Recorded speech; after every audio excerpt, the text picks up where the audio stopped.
दोस्तों, इस लेक्चर में हम पढ़ने वाले हैं कक्षा 10 के विषय गणित के उन सभी महत्वपूर्ण वस्तुनिष्ठ प्रश्नों को जो वार्षिक परीक्षा 2021 के लिए बहुत ही महत्वपूर्ण हैं। और इस लेक्चर से उन 25 महत्वपूर्ण प्रश्नों में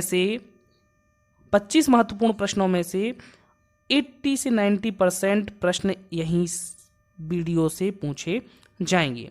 चलिए हम इस लेक्चर में देखते हैं उन सभी महत्वपूर्ण वस्तुनिष्ठ प्रश्नों को। यहाँ पर पहला प्रश्न है, सही विकल्प कीजिए। पहला यहाँ पर विकल्प है, एक द्विघाती बहुपद ax वर्ग धन bx धन c के शून्यक अल्फा और बीटा हैं तो अल्फा प्लस बीटा का मान है। तो चूंकि हम जानते हैं कि अल्फा प्लस बीटा जो होता है वह होता है -b/a, जो कि ऑप्शन ए में हमें दिया गया है। यहाँ से दूसरा ऑब्जेक्टिव है हमारा कि जब a1/a2 बराबर b1/b2 बराबर c1/c2 हो तो निकाह है a1x plus b1y plus c1 equals to 0 व a2x plus b2y plus c2 equals to 0 का एक कैसा हल होगा, हमें यह बतलाना है। चूंकि यहाँ पर जो कंडीशन दी गई है उसमें तीनों अनुपात आपस में बराबर दिए गए हैं, इसलिए यह जो होगा अनंतः अनेक हल होंगे इसकी। क्योंकि हम चूंकि जानते हैं यदि तीनों अनुपात जो a1/a2 b1/b2 c2/c2 हैं, यदि ये तीनों बराबर हैं अर्थात रेखाएं जो होती हैं, दोनों रेखाएं जो होती हैं आपस में समपाती होती हैं, इसलिए इसके अनंतः अनेक हल प्राप्त होते हैं। यहाँ पर तीसरा ऑब्जेक्टिव है कि AP समांतर श्रेणी हमें दी गई है, ऋण 10 ऋण 6 ऋण 2 अनंत तक है का सार्वांतर होगा। हमें सार्वांतर जो D होता है वह होता है कि आगे वाला द्वितीय पद माइनस प्रथम पद, द्वितीय पद यहाँ पे -6 है माइनस प्रथम पद यहाँ -10 है, तो यहाँ से क्या हो जाएगा -6 माइनस माइनस प्लस हो जाएगा 10। यहाँ से ऋण 10, यहाँ पर ऋण 6 धन 10 है तो घटेगा, तो यहाँ से 4 हमें मिल जाएगा, इसलिए ऑप्शन नंबर जो C है इसका आंसर हो जाएगा। यहाँ पर प्रश्न क्रमांक 4 है, वृत्त के त्रिज्यखंड के चाप की लंबाई का सूत्र है। जो वृत्त का जो त्रिज्यखंड होता है, त्रिज्याओं के द्वारा जो खंड बनाए जाते हैं, तो ये हमारा कहलाता है दीर्घ त्रिज्यखंड और ये वाला कहलाता है लघु त्रिज्यखंड। तो जो वृत्त के त्रिज्यखंड के जो चाप की लंबाई अर्थात ये जो चाप की लंबाइयां हैं इनको ज्ञात करने के लिए सूत्र होता है θ/360 × 2πr। जब चाप की लंबाई होती है तो 2πr और जब क्षेत्रफल होता है तो πr वर्ग होता है, इसलिए हमारा आंसर ए हो जाएगा θ/360 × 2πr। पांचवा प्रश्न है, आंकड़ों में सर्वाधिक बारंबारता वाला पद कहलाता है। तो आंकड़ों में सर्वाधिक बारंबारता वाला पद जो होता है वो कहलाता है हमारा बहुलक। तो इस तरीके से हमने इन 5 वस्तुनिष्ठ प्रश्नों को देखा।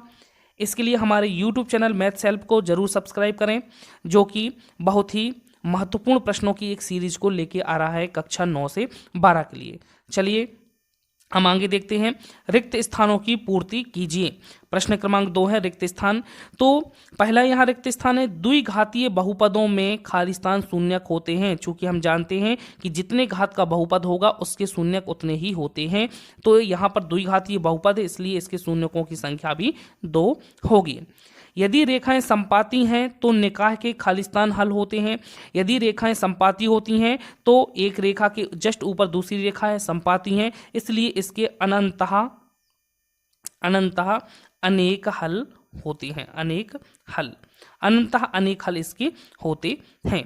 तीसरा है, सभी वृत्त खालिस्तान होते हैं। तो जो सभी वृत्त होते हैं वह सभी वृत्त समरूप होते हैं, आपस में कैसे होते हैं, एक ही रूप के होते हैं। चौथा हम वस्तुनिष्ठ प्रश्न में खालिस्तान को हम देखते हैं, एक्स अक्ष पर स्थित बिंदु के निर्देशांक। एक्स अक्ष पर जो बिंदु स्थित होगा उसका जो एक्स वाला पॉइंट होगा, एक्स अक्ष पे तो एक्स दूरी है कुछ, तो एक्स दूरी तो कुछ होगी लेकिन वाई दूरी यहाँ पर क्या होती है, 0 होती है। इसलिए हम कह सकते हैं एक्स अक्ष पर स्थित किसी बिंदु के निर्देशांक एक्स 0 होता है। एक्स को हम ए बी सी कुछ भी वैल्यू देके कर सकते हैं, तो एक्स 0 जो है एक्स अक्ष पर स्थित किसी बिंदु के निर्देशांक होंगे। पांचवा यहाँ पे प्रश्न है कि किसी वृत्त की स्पर्श रेखा, किसी वृत्त की जो स्पर्श रेखा है, रेखा उसे खालिस्तान बिंदुओं पर प्रतिच्छेद करती है। तो वृत्त की जो स्पर्श रेखा है वह एक बिंदु पर, केवल एक बिंदु पर स्पर्श करती है, यह प्रतिच्छेद नहीं करती। तो किसी वृत्त की स्पर्श रेखा उसे एक बिंदु पर स्पर्श करती है, यहां स्पर्श होना चाहिए। किसी वृत्त की स्पर्श रेखा उसे एक बिंदु पर स्पर्श करती है, ठीक है, वह बिंदु किसी बिंदु पर प्रतिच्छेद नहीं करती, केवल एक बिंदु पर, हम कह सकते हैं केवल एक बिंदु पर स्पर्श करती है, केवल एक बिंदु पर वह क्या करती है, वृत्त की स्पर्श रेखा जो होती है वृत्त के केवल एक बिंदु पर क्या करती है, स्पर्श करती है। तो इस तरीके से हमने इन 5 खालिस्तान को देखा। हम देखते हैं सही जोड़ियां। यहां पर हमें सही जोड़ियों में खंड आ और खंड बा यहां पर दिए गए हैं। यहां पर दिया गया है 1 + tan स्क्वायर थीटा। तो सबसे पहले दिया गया 1 + tan स्क्वायर थीटा। तो 1 + tan स्क्वायर थीटा जो होता है वह होता है हमारा क्या, sec स्क्वायर थीटा। तो यहां से आंसर क्या हो जाएगा, sec स्क्वायर थीटा।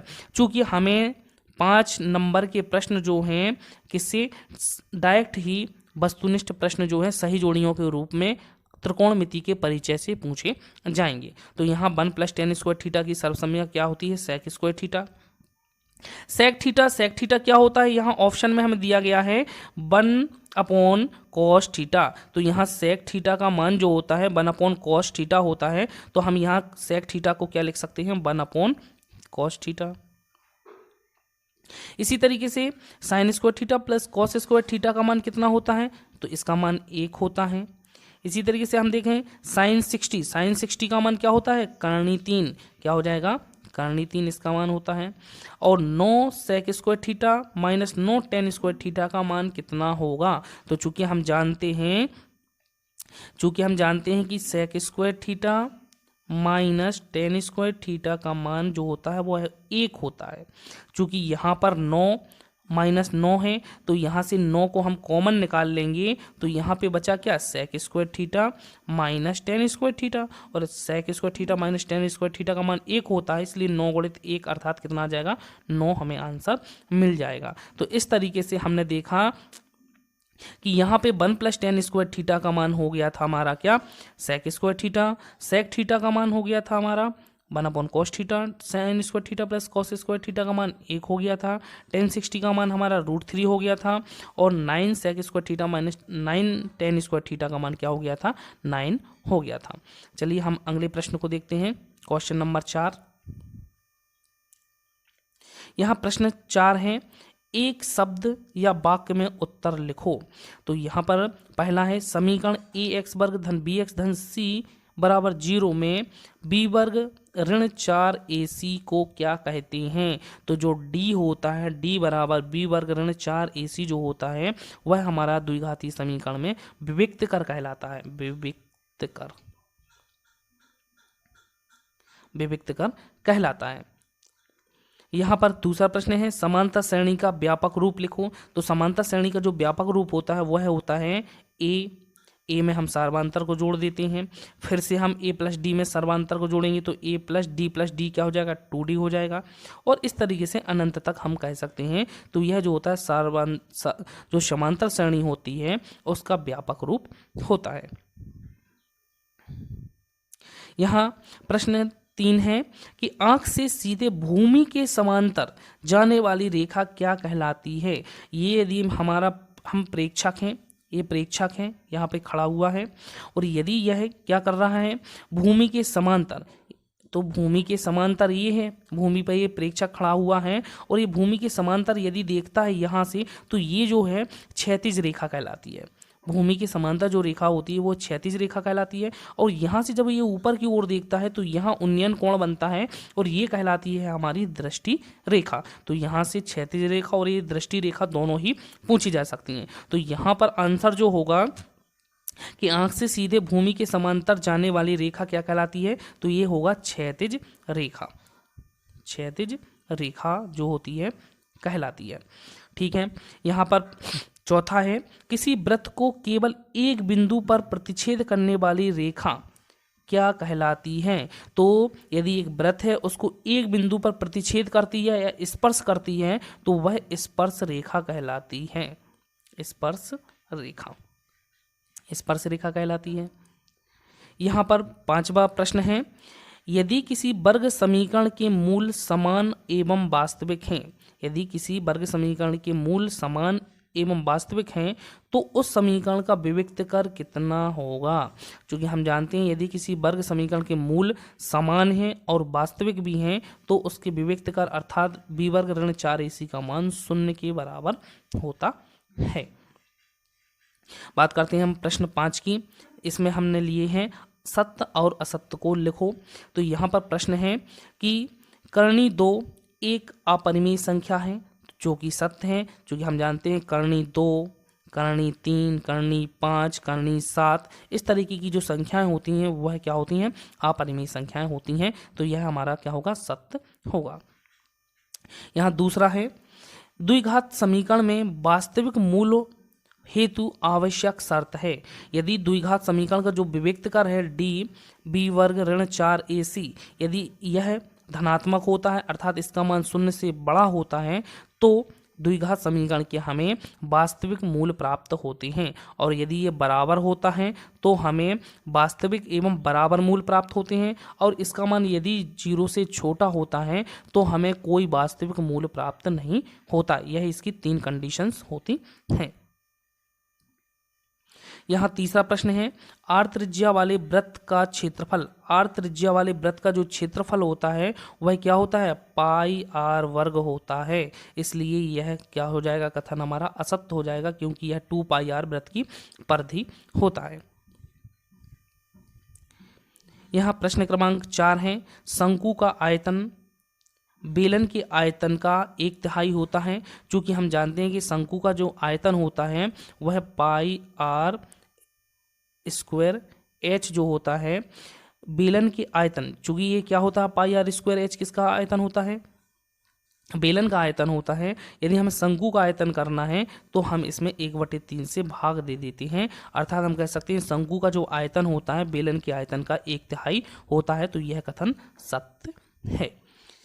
5वां प्रश्न है, यहाँ पर माध्य ज्ञात करने की जो कल्पित विधि है वह x बार बराबर a plus sigma F I D I upon sigma F I है।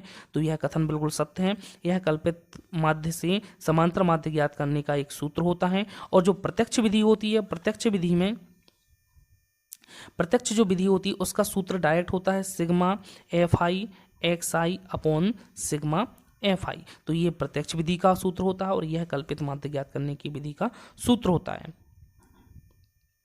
तो इस प्रकार इस लेक्चर में हमने इन सभी महत्वपूर्ण प्रश्नों को हल किया जो कि वार्षिक परीक्षा 2021 के लिए बहुत ही महत्वपूर्ण है, और इन वस्तुनिष्ठ प्रश्नों में से 80 से 90% वस्तुनिष्ठ प्रश्न पूछे जाएंगे। तो इसके लिए आप हमारे YouTube चैनल मैथ्स हेल्प को सब्सक्राइब करें तथा इसकी PDF को आपको डिस्क्रिप्शन बॉक्स में मिल जाएगी। धन्यवाद।